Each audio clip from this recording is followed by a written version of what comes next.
Kan darah tante langsung tatap muka nanti.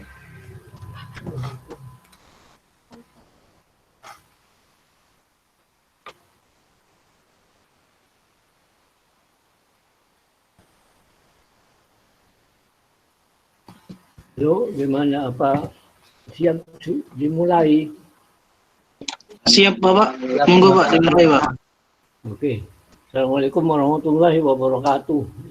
Waalaikumsalam warahmatullahi wabarakatuh.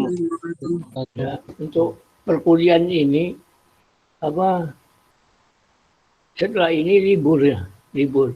Minggu depan tidak ada kuliah, libur.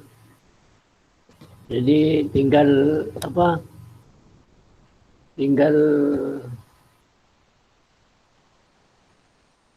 Tinggal hari ini saya. Hari berikutnya terhalang libur itu. Jadi tidak bisa ini sampai menunggu, kan diumumkan ya, sudah diumumkan kan dengan fakultas itu. Oke. Saya cek lagi ya melalui absen ya, walaupun yang hadir cuma ini tidak masalah.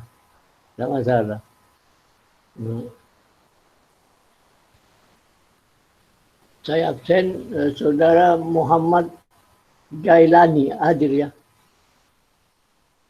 Muhammad Jailani. Tidak ada Bapak. Ya? Tidak ada Bapak. Oh, berarti belum bisa bergabung ya Muhammad Jailani. Iya Pak. Iya, belum bisa bergabung.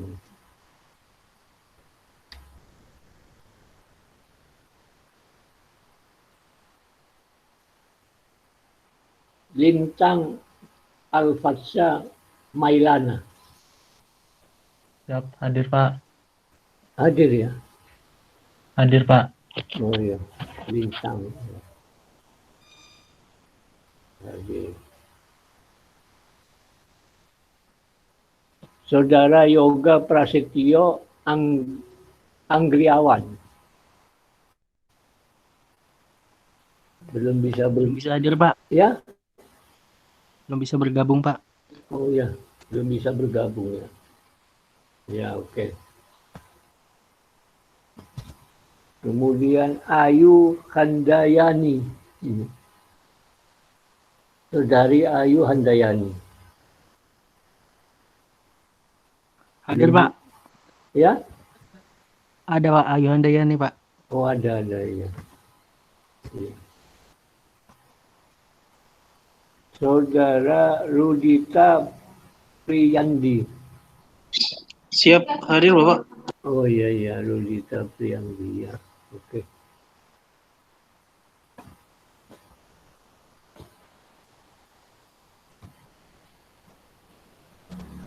Dias Hafida F. Dias Hafida S.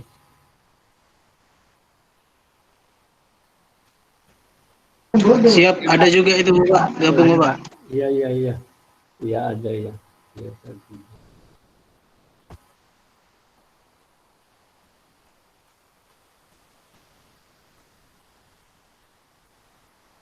Angger Adita Aulia.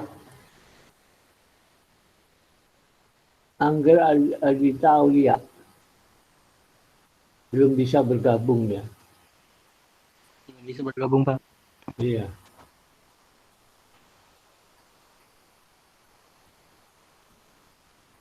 Maulidia Islamiyah. Ya Pak, hadir. Hadir ya.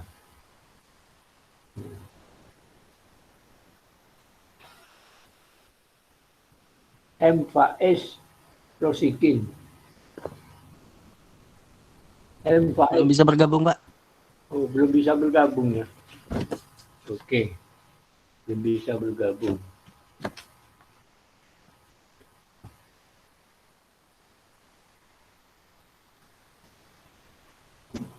Maulia Selvi Indrayani.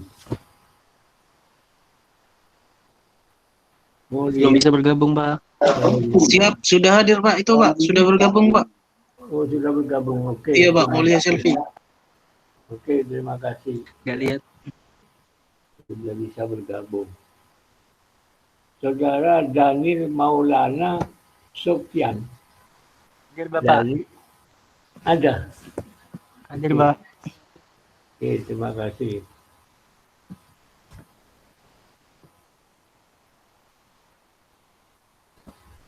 Wildatul Nurul.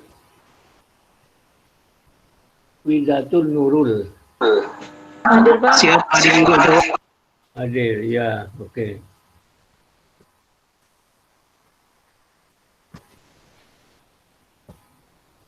Hasan Nur Rafiq.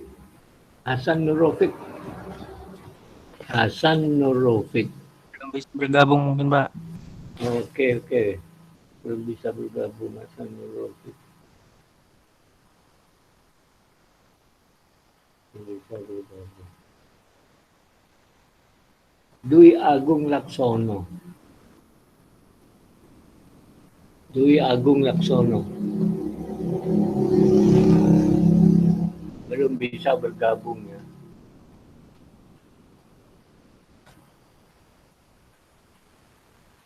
Dodi Bahtiar. Dodi Bahtiar. Siap, belum gabung Pak. Belum gabung Pak. Oh iya.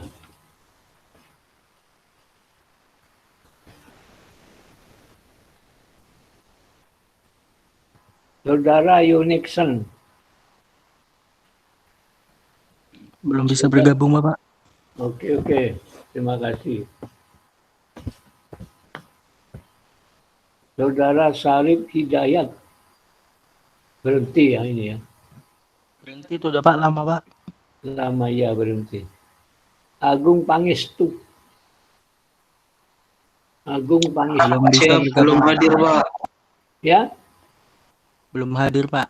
Oh, belum hadir ya. Mungkin nanti akan bergabung ini.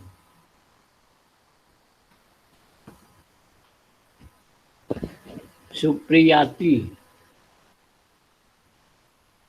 Supriyati. Belum bergabung Pak. Iya, ya. Belum bergabung. Oke. Ini yang hadir saya hitung ya. 1, 2, 3, 4, 5, 6, 7, 8, 9 orang. Enggak apa-apa sudah. 9 orang enggak apa-apa. Sebelum saya membahas materi hukum ketenaga kerjaan ya, barangkali ada yang mau tanya sebelum saya melangkah dan lebih jauh.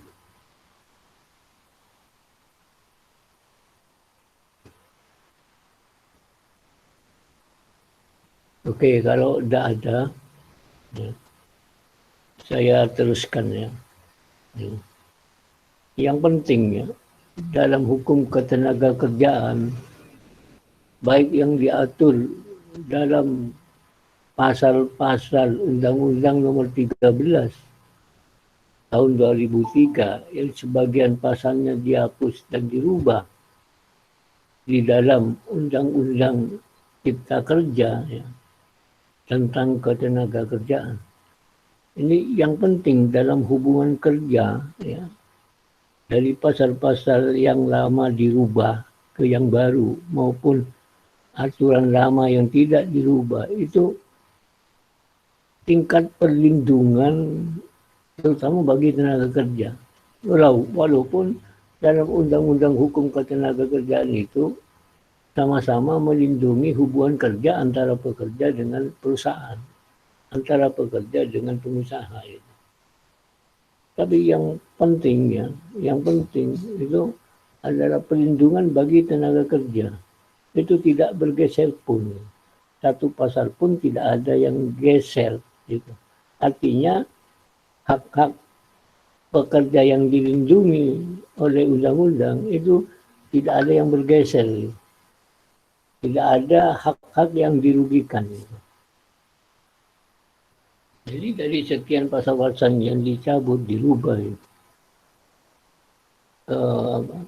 Kalau kita membaca ya, tentang ketenaga kerjaan dalam Undang-Undang Cipta Kerja. Itu ternyata pasal-pasal yang dirubah itu adalah hanya bersifat menyempurnakan. Misalnya setiap hubungan kerja pasti dilandasi oleh perjanjian kerja. Nah, hak dan kewajiban dalam hubungan kerja antara para pihak itu mesti dimuat di dalam perjanjian kerja, termasuk syarat-syarat kerja. Gitu. Syarat-syarat kerja itu dimuat di dalam perjanjian kerja. Gitu. Jadi baik bagi tenaga kerja asing maupun tenaga kerja untuk WNI, bagi pekerja WNI ataupun asing itu tetap menandatangani perjanjian kerja. Dan perjanjian kerja ini tidak boleh bertentangan dengan perjanjian kerja bersama. Jadi harus menjabarkan isi dari perjanjian kerja bersama yang dibuat dari hasil perundingan antara serikat pekerja dengan pengusaha. Maksudnya serikat pekerja adalah para pekerja yang mempunyai tanda keanggotaan sebagai anggota serikat pekerja ini yang berhak mewakili para pekerja dalam pembuatan perjanjian kerja bersama. Jadi perjanjian kerja bersama ini hasil perundingan yang dibuat oleh para serikat pekerja yang ada di perusahaan dengan para pengusaha. Jadi selain perjanjian kerja bersama juga ada peraturan perusahaan itu. Jadi baik kalau ditinjau dari isinya itu harus melindungi kedua belah pihak itu. Baik yang menyangkut masalah hak dan kewajiban kedua belah pihak maupun termasuk syarat-syarat kerja. Jadi aturan-aturan isi dari perjanjian kerja yang merupakan penjabaran dari perjanjian kerja bersama, kemudian juga tidak boleh setelah itu dapat dijadikan landasan untuk pembuatan peraturan perusahaan oleh pengusaha.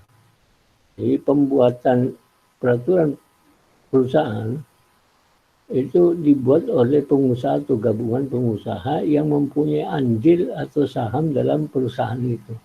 Kemudian disahkan oleh pejabat yang berwenang. Nah, isinya tidak boleh bertentangan dengan perjanjian kerja bersama.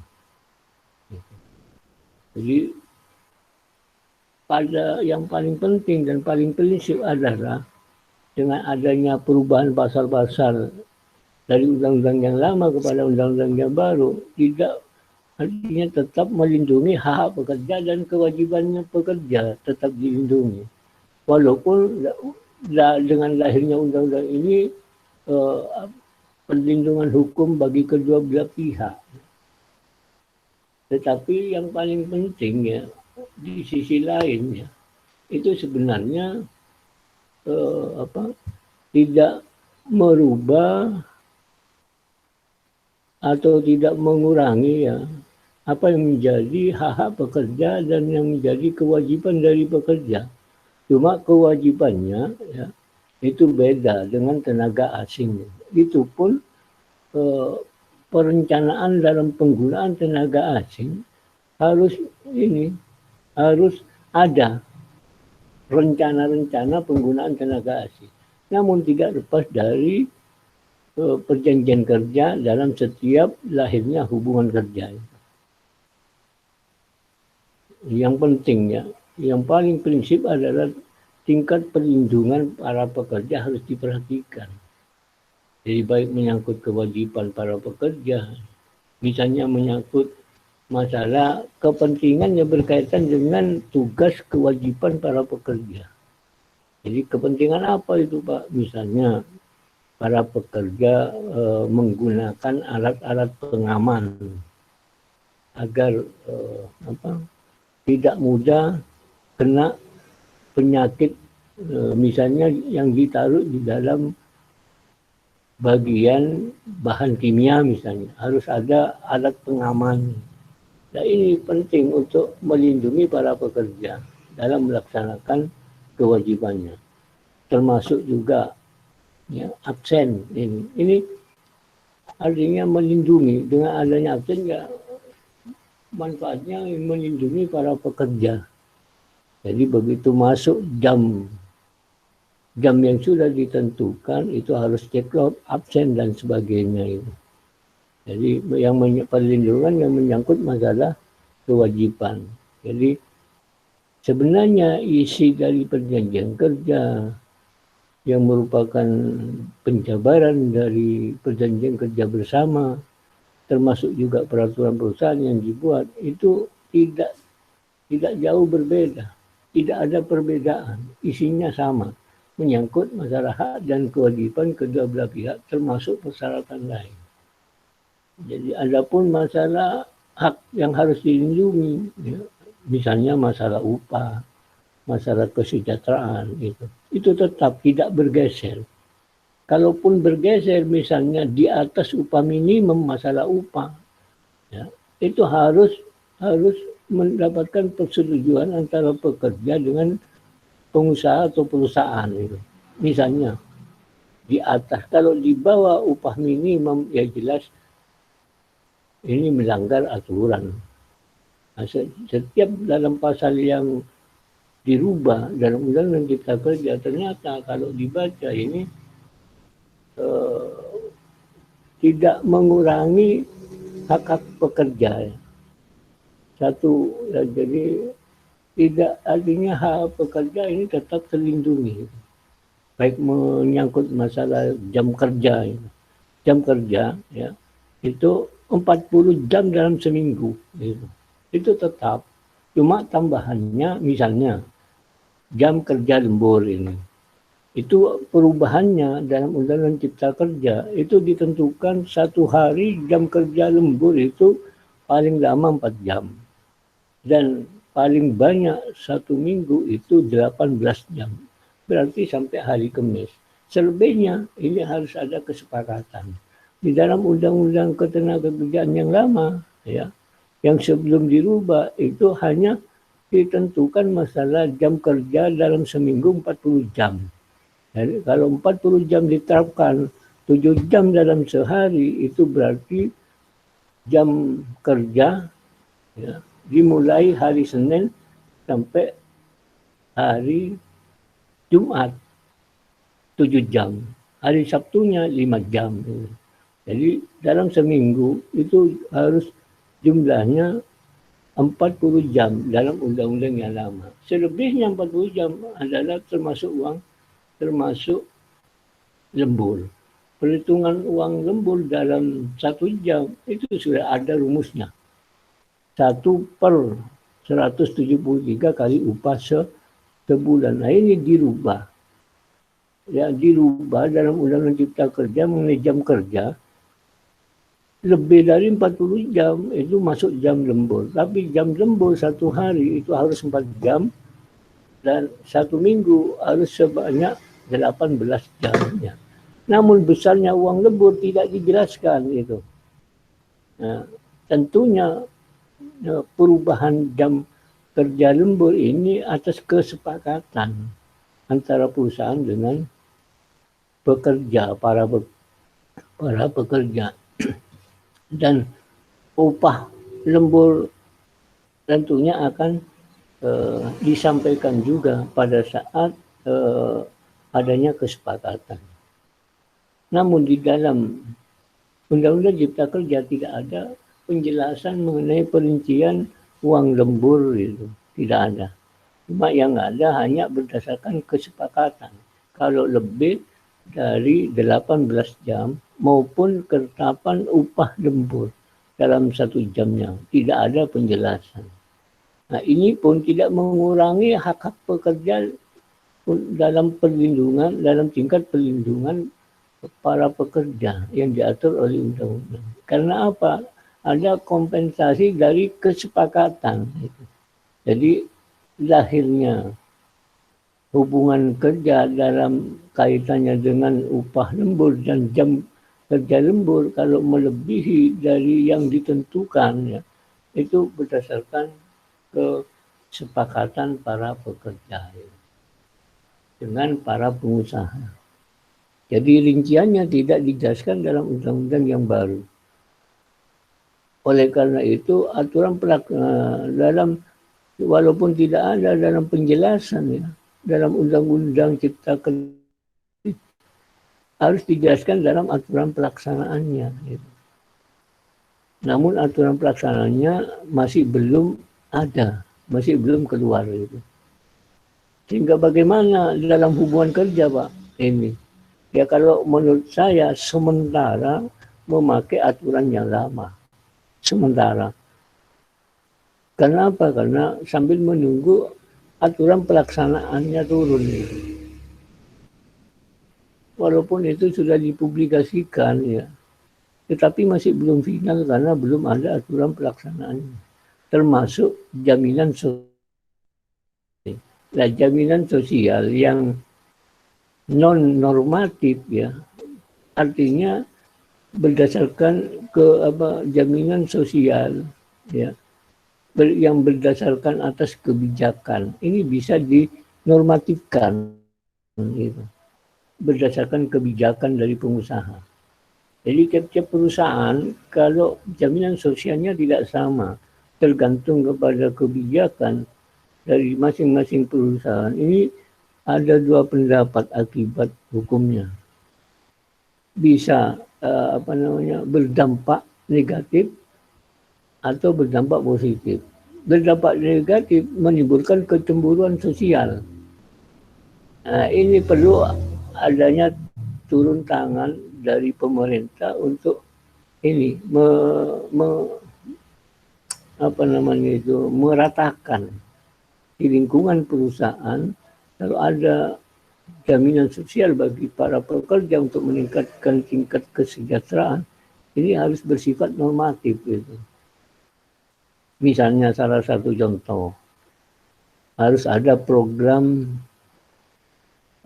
harus diikut sertakan dalam program asuransi masing-masing pekerja di lingkungan perusahaan di Indonesia, baik di lingkungan perusahaan swasta maupun di lingkungan perusahaan milik BUMN. Gitu.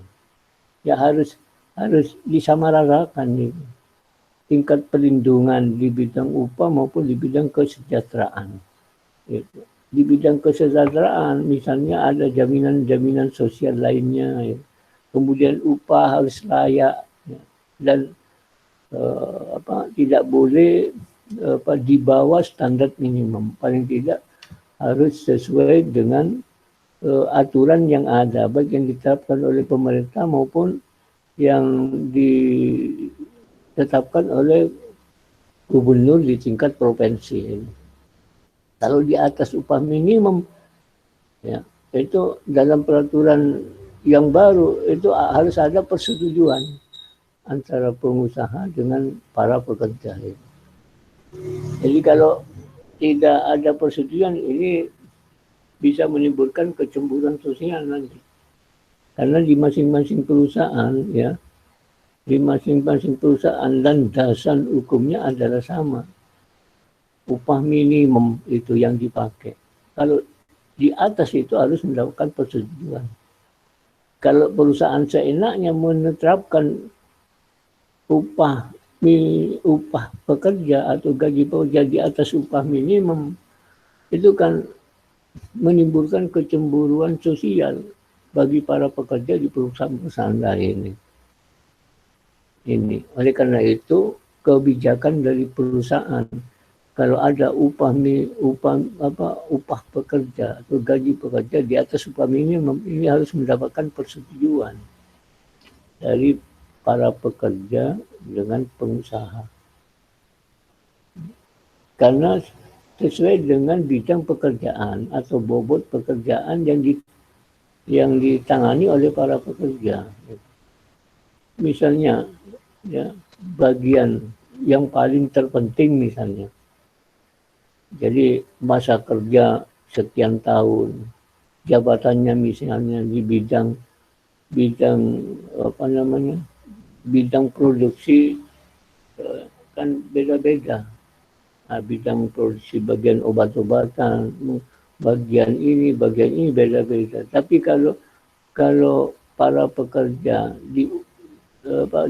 diberi upah lebih tinggi dari upah minimum, ya harus berdasarkan persetujuan antara pekerja dengan pengusaha.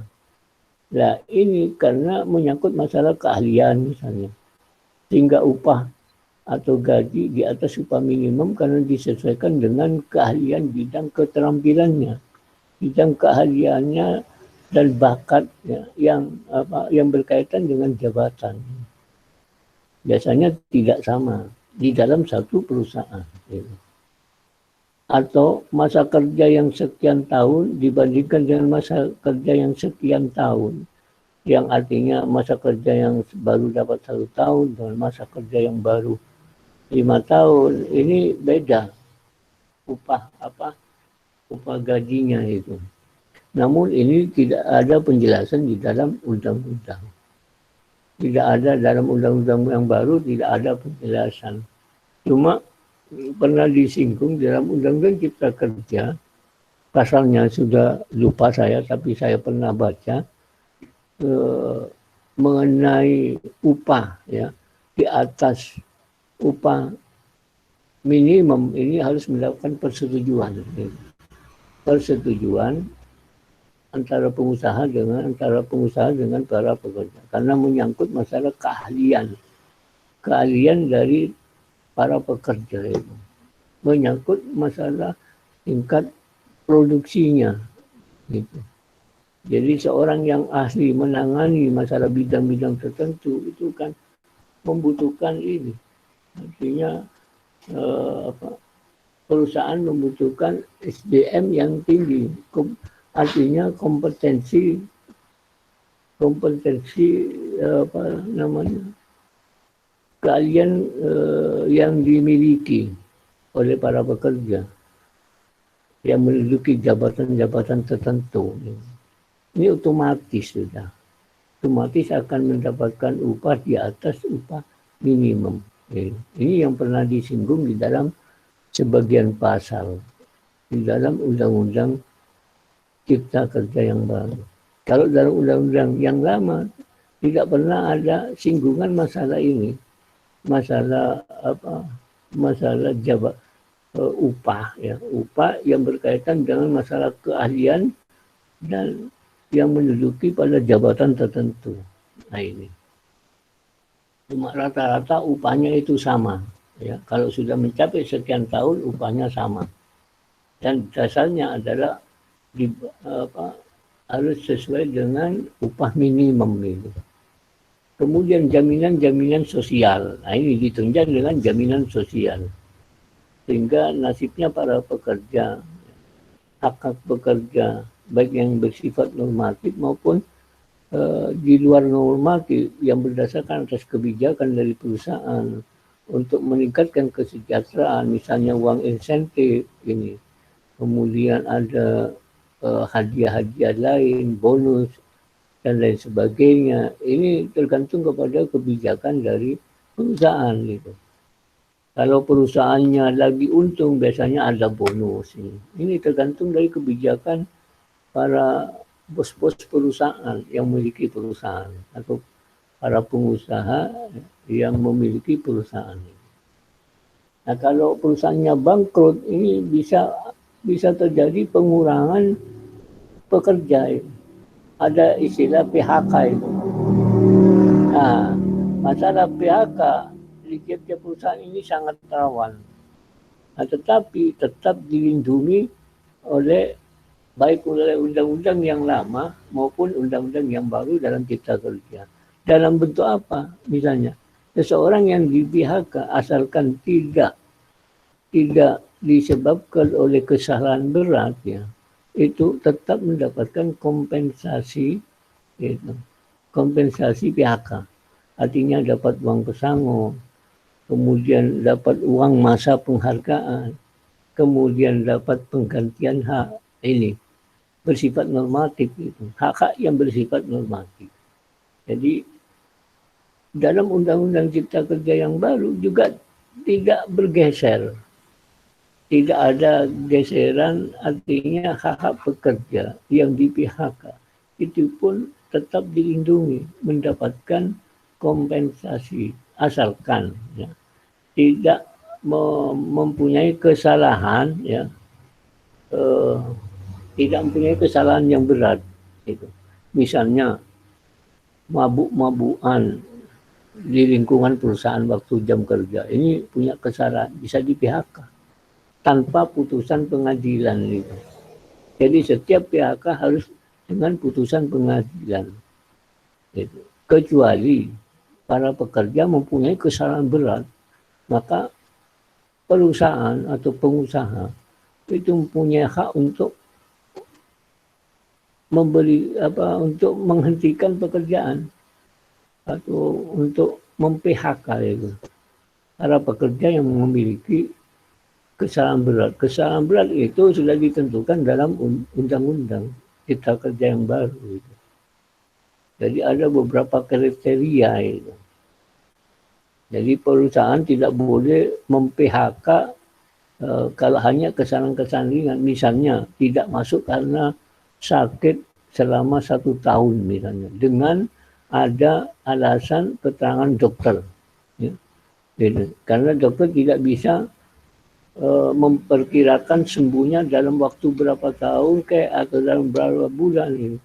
Yang penting ada surat keterangan dokter, misalnya sakit tidak sembuh-sembuh selama 1 tahun, tidak bisa di PHK.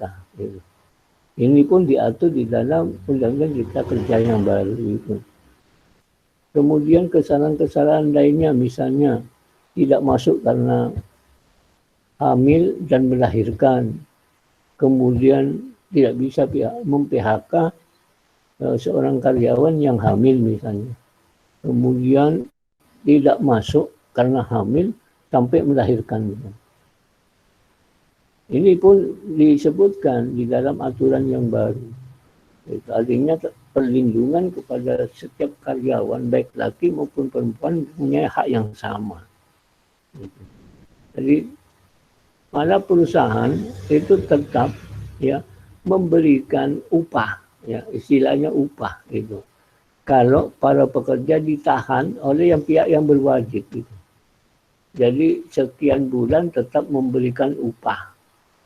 Kalau satu tanggungan tetap diberikan upah sekian persen. 2 tanggungan yang menjadi tanggungannya sekian persen. Kemudian 3 orang yang menjadi tanggungan sekian persen. Itu disebutkan di dalam aturan yang baru. Nah, ini kan masih bijaksana. Perubahan, merubah pasal-pasal dalam Undang-Undang Ketenagakerjaan yang lama, kemudian dirubah. Ini ada istilahnya perlindungan para pekerja yang menyangkut masalah hak pekerja tetap dilindungi. Ini yang penting dan yang paling prinsip dalam perubahan beberapa pasal yang dirubah, yang dimuat di dalam Undang-Undang Cipta Kerja, tidak merubah, artinya tidak merugikan para pekerja. Jadi dengan lahirnya Undang-Undang Hukum Ketenagakerjaan yang baru, itu tetap tidak merugikan kedua belah pihak. Antara para pekerja dengan perusahaan, pengusaha, tetap terlindungi. Ya, karena sementara kecemburuan sosial itu sering terjadi sampai adanya demo-demo. Ya, oleh karena itu, yang paling rawan adalah para pekerja. Ya. Kalau menurut saya, mungkin pemahaman tentang Undang-Undang Cipta Kerja yang baru itu belum dibaca semua isi dari pasal-pasalnya. Nggak mungkin mendengar hanya sepintas lalu. Jadi bisa saja dibuat kesempatan dengan pihak lawan dari perusahaan itu untuk untuk ini memberikan artinya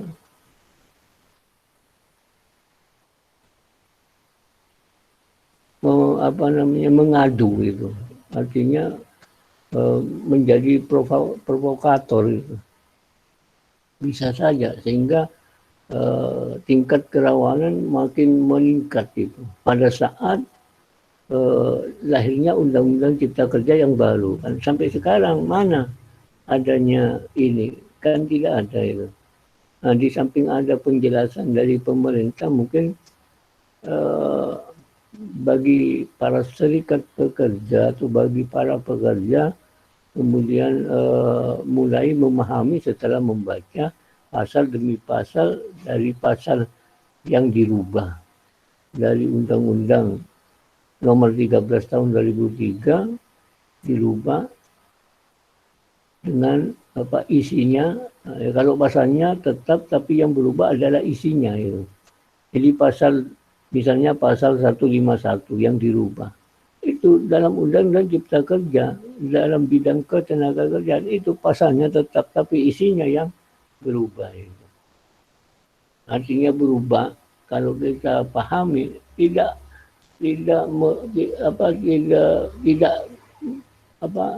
terlalu mengurangi, artinya hak-hak pekerja tidak dikurangi, tidak bergeser. Satu pasal pun tidak bergeser isinya itu. Cuma ada penambahan sedikit. Seperti misalnya yang saya jelaskan tadi, masalah jam kerja lembur itu. Kalau dalam Undang-Undang Nomor 13 Tahun 2003 itu tidak disebutkan berapa banyak dalam berapa jam kerja lembur dalam sehari dan dalam satu minggu berapa jam kerja lembur itu tidak disebutkan, tapi dalam undang-undang yang baru disebutkan minimal 4 jam dalam satu hari, maksimal 18 jam. Kemudian tidak dijelaskan berapa upah lembur dalam 1 jamnya, tidak dirinci dalam undang-undang yang baru. Tetapi setelah saya baca ternyata ada kesepakatan. Jadi kalau jam kerja lembur termasuk upah minimum pekerja, kalau di atasnya upah minimum itu harus ada kesepakatan, termasuk jam kerja lembur. Kalau melebihi dari 18 jam ataupun upah jam kerja dalam 1 jam tidak ada penjelasan yang rinci dalam undang, namun harus ada kesepakatan. Nah, ini merupakan fondasi atau landasan, ya, sehingga pekerja tetap tidak dirugikan. Kalau tidak ada kesepakatan antara pekerja dengan perusahaan, baik menyangkut masalah jam kerja lembur, ya, yang melewati dari 4 jam atau dalam 1 hari atau 18 jam dalam 1 minggu, ini kan bisa menimbulkan dampak yang negatif bagi para pekerja. Termasuk juga masalah upah kerja lembur. Ini seenaknya membayar upah misalnya. Kalau tidak ada kesepakatan antara para pekerja dengan para pengusaha, ini akan menimbulkan dampak negatif. Untungnya adanya kebijaksanaan dari para pengusaha, itu harus ada kesepakatan itu antara pekerja dengan pengusaha. Nah, di samping itu perlindungan masalah pekerja baik sebelum hubungan kerja ini harus ada, harus jelas, harus nampak. Ternyata juga diatur di dalam Undang-Undang Cipta Kerja. Ini sebelum hubungan kerja. Misalnya penggunaan tenaga kerja ini. Jadi penggunaan tenaga kerja ini bagi orang asing itu ini tetap itu.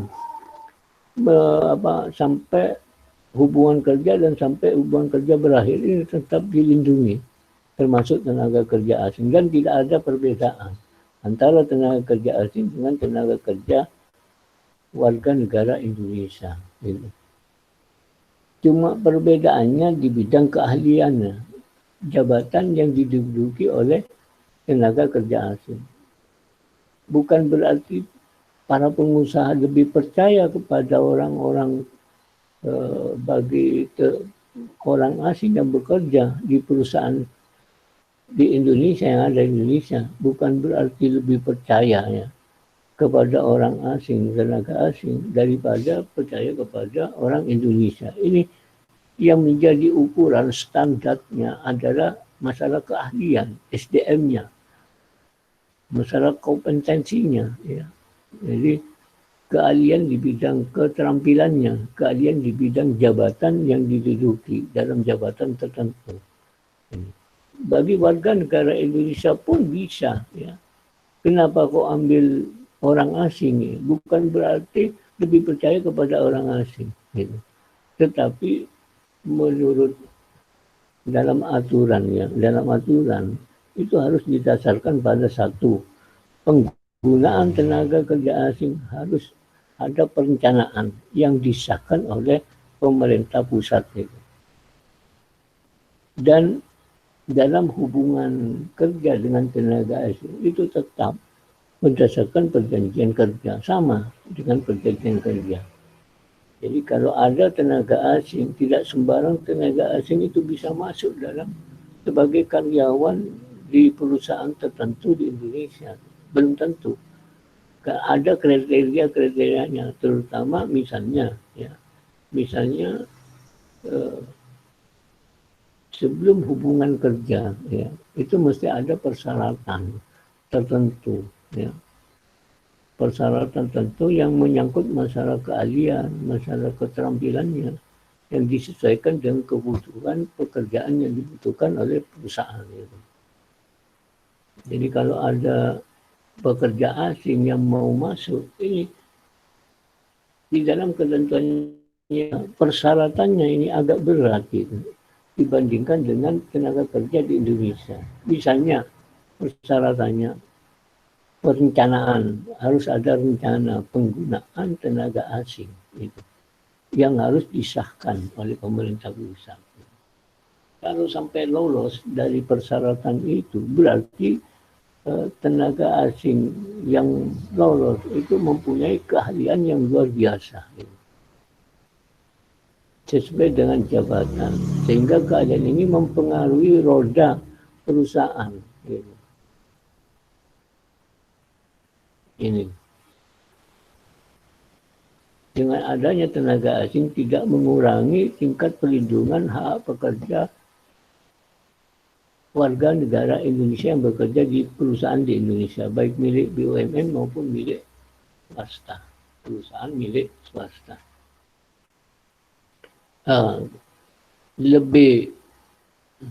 Lebih berat lagi ya dalam aturan yang baru. Perusahaan yang milik perorangan tidak boleh menggunakan tenaga kerja asing. Ini lebih diperketat lagi. Jadi hanya perusahaan-perusahaan tertentu ya, artinya yang boleh menggunakan tenaga asing dengan persyaratan harus ada perencanaan tenaga kerja asing yang disahkan oleh pemerintah.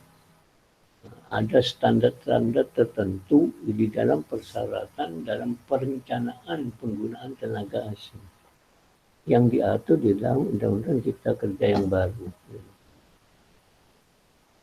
Oke, ada pertanyaan, monggo silakan, tidak apa-apa. Ya, mohon izin Bapak bertanya, Pak. Iya, monggo silakan. Bapak mau tanya, bagaimana menurut hukum jika terdapat pekerja yang berhenti karena alasan dikena penyakit COVID misalkan ya Pak sekarang, sedangkan kontrak kerjanya belum selesai Pak, itu bagaimana Pak menurut hukum? Iya.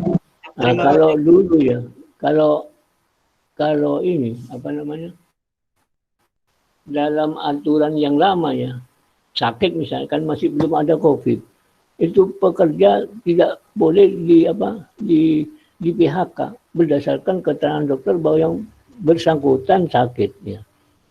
Kemudian COVID ini bersamaan dengan undang-undang yang baru ya. Bekerja misalnya, maksudnya dipecat gitu ya, berhenti. ini justru perusahaan itu tidak mem-PHK, tetapi tetap memberikan perusahaan ini tetap memberikan kompensasinya. Artinya perusahaan menanggung pekerja yang memiliki tanggungan. Kalau tanggungannya satu orang, istri saja, itu tetap dibayar. Gitu. Sampai dia itu sembuh. Gitu. Cuma di dalam penjelasan Undang-Undang Cipta Kerja yang baru ini tidak dijelaskan masalah penyakit COVID-nya. Cuma kalau berdasarkan keterangan dokter, dalam 4 bulan ke depan, itu masih ditanggung oleh perusahaan. Sekian persen ditanggung oleh perusahaan. Artinya upah tetap ini, tapi upah berupa upah tetap untuk sementara, kemudian setelah itu kalau tidak sembuh itu ada istilahnya kebijakan dari perusahaan menanggung keluarganya itu. Menanggung keluarganya, kalau keluarga yang ditanggung hanya istri beserta 2 orang anak, ya tetap itu selama sampai dia sembuh itu. Karena ada keterangan dokter kena COVID gitu. Itu sampai dia sembuh. Biasanya kalau sembuh tidak sampai 6 bulan sembuh itu.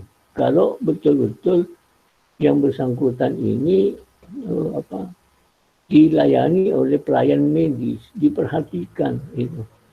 Artinya sungguh-sungguh dirawat gitu.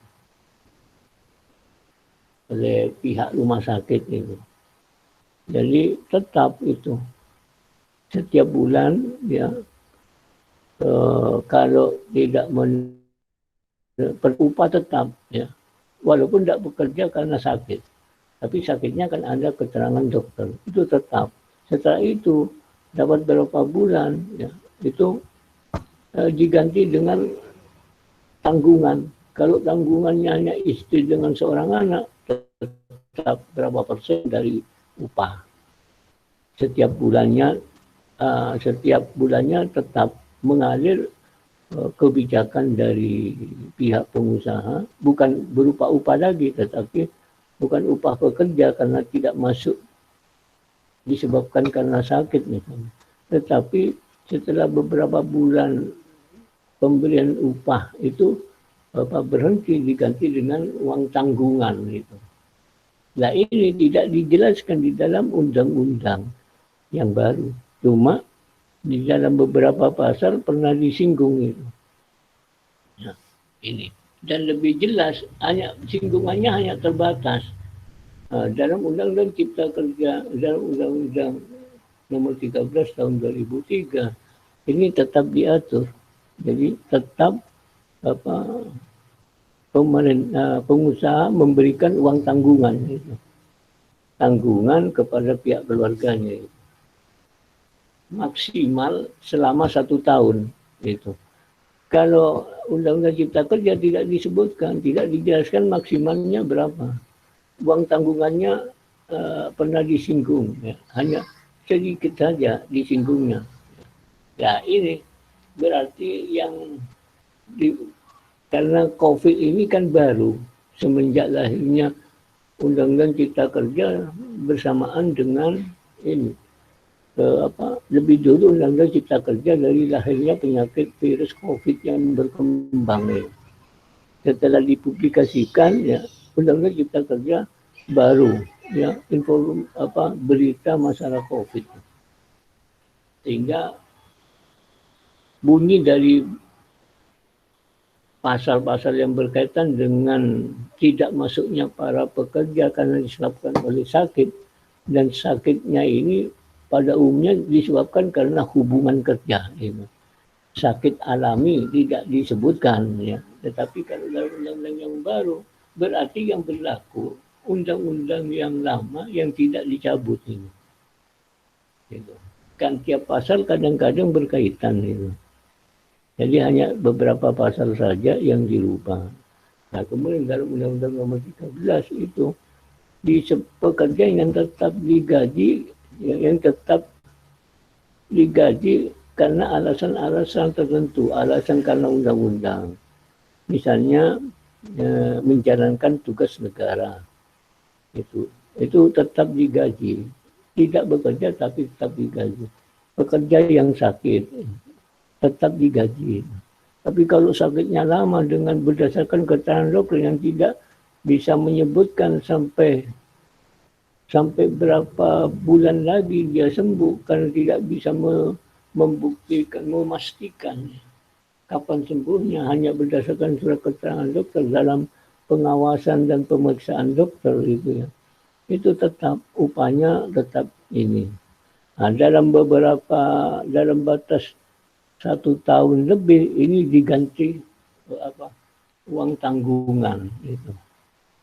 Sekian persen 4 bulan sampai 4 bulan pertama sekian persen. 4 bulan kedua sekian persen. Itu makin lama makin ini uang tanggungan itu makin lama makin kecil, bukan makin besar itu. Karena mendekati waktu yang terlalu lama dalam penyembuhannya itu. Nah, kalau dalam hal tertentu sudah maksimal, ya, tidak bisa bekerja lagi karena sakit, baik dalam hubungan kerja maupun sakitnya disebabkan karena alami, ini tetap ada perlindungan dari perusahaan itu. Jadi kalau misalnya dia meninggal akan mendapatkan kompensasi. Meninggal karena sakit lama, dapat kompensasi. Dapat pesangon, dapat uang masa penghargaan masa kerja, kemudian dapat uang penggantian hak gitu. Itu dapat. Jadi hak-hak yang bersifat normatif akan dikeluarkan, akan dicairkan kalau masa berakhirnya hubungan kerja karena disebabkan oleh sakit, sedangkan masa kontraknya masih kan dalam perjanjian kerja, ada perjanjian kerja dalam waktu tertentu, misalnya pekerja kontraknya masih ada, dia sakit karena COVID, bagaimana? Dia tetap dilindungi oleh undang-undang. Itu upahnya tetap diupah itu, mendapatkan upah walaupun tidak bekerja itu, sampai beberapa bulan itu. Itu tetap. Kalau sudah sekian bulan belum sembuh, ada kebijakan. Kebijakan apa itu, Pak? Uang tanggungan dari perusahaan memberikan uang tanggungan. Kalau tanggungan hanya istri dengan 1 orang anak, ini dapat sekian persen dari upah. Selama 4 bulan pertama, 4 bulan kedua sekian persen. Terus itu makin lama makin kecil. Namun tidak ada rincian dari penjelasan itu. Yang jelas kalau tidak bekerjanya, masa kontraknya belum habis karena sudah kena penyakit COVID, ini tetap berlaku masa kontraknya. Masa kontraknya tetap berlaku dan yang bersangkutan tetap mendapatkan upah. Ya. Kalau sudah sekian lama misalnya upah itu terbatas, kalau dalam 1 tahun tetap sakit misalnya, ini ada penggantian kebijakan selain upah. Ini masa kontrak belum habis, dia kena terserang oleh penyakit COVID. Nah ini di samping upah dia juga akan, kalau misalnya meninggal misalnya, ini tetap hak-hak perlindungan hak-haknya itu tetap dilindungi oleh undang-undang. Justru ini yang dimaksud dengan penyakit di luar hubungan kerja dan penyakit alamiah tetap dijamin oleh undang-undang.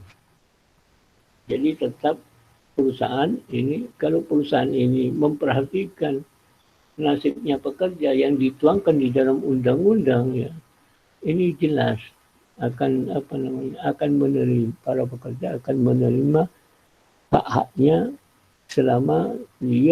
selama hubungan kerja, walaupun masa kontrak ini belum habis, sudah tidak masuk kerja karena sakit ini. Ini tetap dibayar gitu. Haknya tetap menerima, apalagi dia meninggal misalnya karena COVID, ya dia tetap sebelum masa kerja, ya, sebelum masa kontrak habis, meninggal di tengah-tengah masa kontrak. Selama hubungan kerja dia tidak masuk kerja karena sakit, kena serangan COVID, ya tetap haknya akan terlindungi oleh oleh pengusaha. Karena hak-hak yang bersifat normatif ini tidak bisa digeser oleh ini. Tidak. Jadi undang-undang yang baru tidak menggeser hak-haknya, artinya perlindungan masalah hak-hak pekerja tidak bergeser sedikit pun dalam pasal-pasal yang berkaitan dengan masalah berakhirnya hubungan kerja walaupun masa kontrak belum habis. Berakhirnya hubungan kerja karena penyakit. Masa kontrak masih panjang misalnya. Ini tetap mempunyai hak untuk mendapatkan haknya yang dilindungi oleh undang-undang.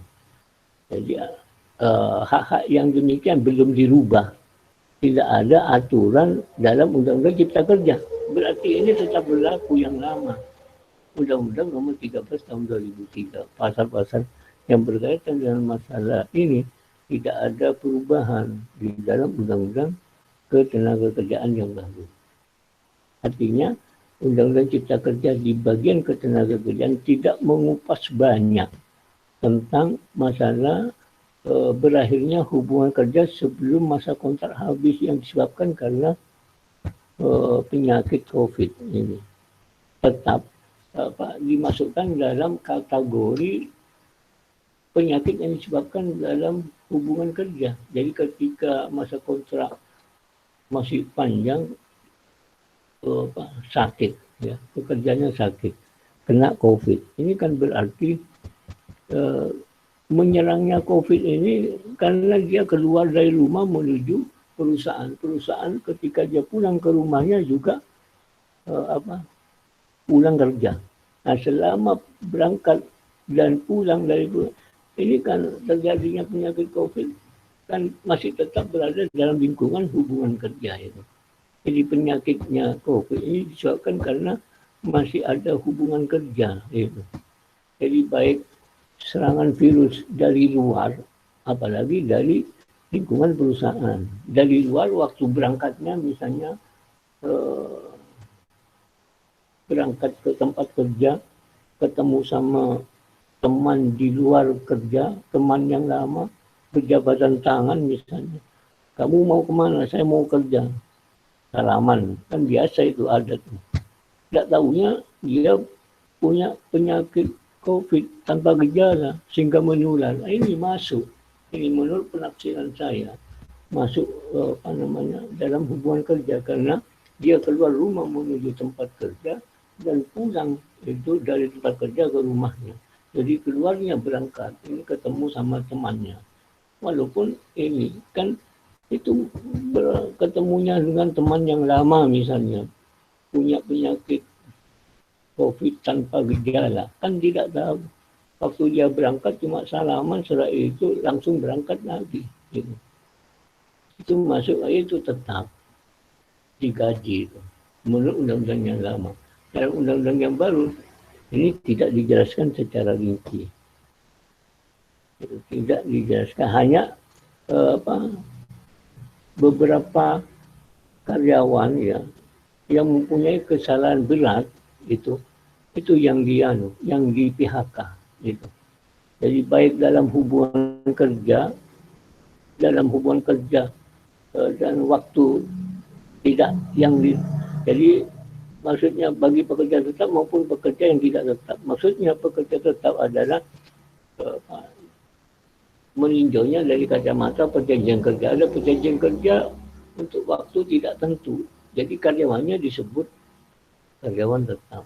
Ada perjanjian kerja untuk waktu tertentu. Karyawannya disebut pekerja tidak tetap. Ini sama, pekerja yang tetap maupun pekerja yang tidak tetap. Itu tetap dilindungi oleh perlindungan masalah hak pekerja tetap dilindungi.